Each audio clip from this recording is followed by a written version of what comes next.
రైతులే రాజులు అన్నారు, రాబందులై పీడిస్తున్నారు.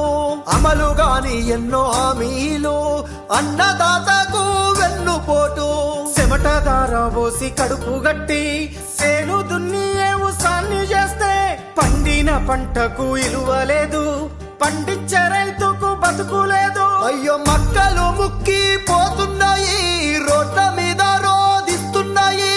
వడ్ల రాసి వేడుకుంటున్నది, కల్లవుల కుల్లి పోతున్నని కాంగ్రెసు చేసిన మోసానికి ఏడుస్తున్నాడమ్మా రైతు, కల్లంలో తన పంట రాసి చూసి.